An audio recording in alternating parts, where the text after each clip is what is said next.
Tony is standing by in Vaughan, Ontario. Tony, go ahead, please. Thank you very much for taking my call. Our pleasure. Can you please tell me what you think of the SNC Lavalin stock? Thank you. Good question.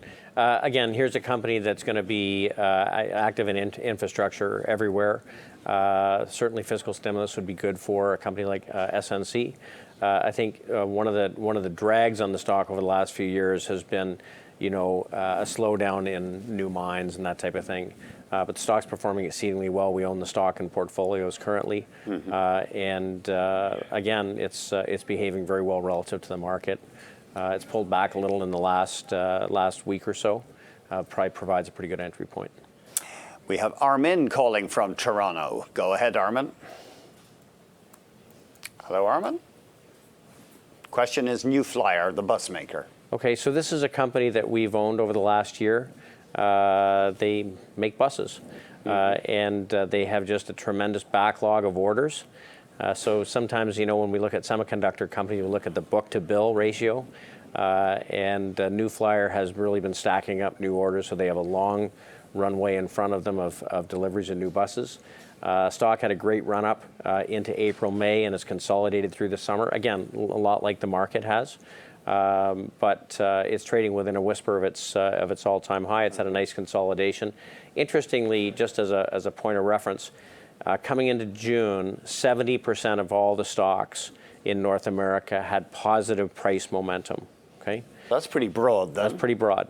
And while the absolute price charts have remained stable, so no stocks have broken down. In fact, even through today, only 1% of stocks in North America have broken their long-term uptrends. We've gone from 72% of stocks with positive price momentum to 24%. So what that means is things correct two ways. They correct either in price, which is the thing everyone worries about, or they go quiet and go sideways. And those sometimes are more insidious because people get bored and they say, well, I'm going to move on and do something else, when in fact, there's nothing wrong with a quiet market. So the fact that New Flyer's had this great sideways consolidation over the last 3 months, I think is really attractive. And ultimately, market gets going here, it's likely to break out and have another leg higher. Could be just building a base for new advance. That's exactly okay. And Louisa standing by in Winnipeg. Go ahead, Louisa. Yes, hi. Thank you for taking my call. I'd like to know about Visa. Great question. So we talked about MasterCard, and we like MasterCard, and I would tell you I probably like Visa even a little bit better. This is a play on digital transactions. Visa is the front end for almost all digital transactions. So it doesn't matter whether you're using your Apple Watch or Apple Pay on the internet or Visa's pay system. They are the front end. And so digital transactions are growing at a very rapid pace as cashless transactions are growing around the world. Visa really benefits as being a technology company in that space. And again, stock made recently a new high at about 83.5. It's pulled back $1 in the last couple of days. It's hitting a new relative strength high versus the market. It's in the financials group, which I said earlier is a group that you want to be in. I'd buy the stock all day long here. Okay. Steve is in Toronto. Got a great question. Go ahead, Steve. Good afternoon, gentlemen. Thank you for taking my call. Our pleasure. I'm trying to decide whether to buy CN or CP, and if this would be a good time to get into the market or not for those, please. Okay. Thank you very much. So I'll take this a couple of ways. First of all, when the market started to weaken last spring, one of the things that led the market to the downside was the transports. And of course, that was the concern that maybe less goods were going to be shipped, and certainly less crude by rail as oil prices were falling. And so really a negative across the board. The transports over the last few weeks have been picking up relative to the market. It's one of the things that I find encouraging about this market. This was one of the chinks in the armor last year. So I would say this is an interesting time to take a look at the transports. I take a very simple view of this. When we look at CN's rail is mostly north-south, Canada, U.S., Mexico. When we look at CP, it's more about east-west, more about commodities, and more about global trade. We prefer to make the bet right now on the North American block. So when you look at the mix of their business, CN right now is about 15% forest products.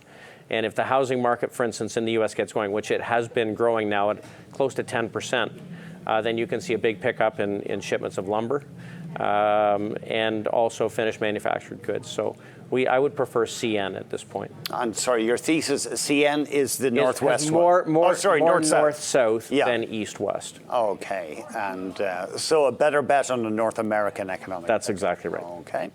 Here's an email from Percy, wants to know about Shopify. Well, of course, they make selling stuff over the internet a lot easier. They sure do. So when we talk about cloud-based computing, Shopify fits into that theme. Shopify provides the back end to small internet retailers everywhere. They have something like 300,000 companies that use their infrastructure.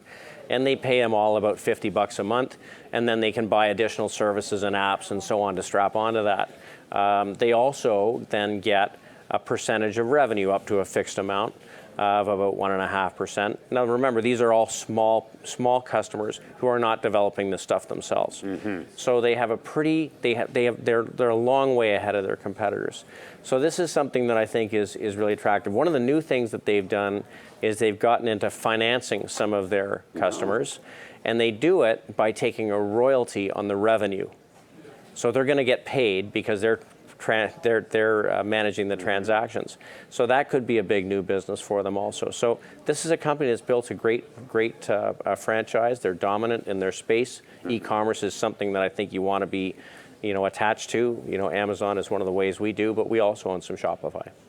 Yeah, and in the latest quarter, their Q2, both Amazon and Shopify just flew really strong results. Yeah. Very, very strong growth. Okay, we are going to be back. We've got some top picks coming your way.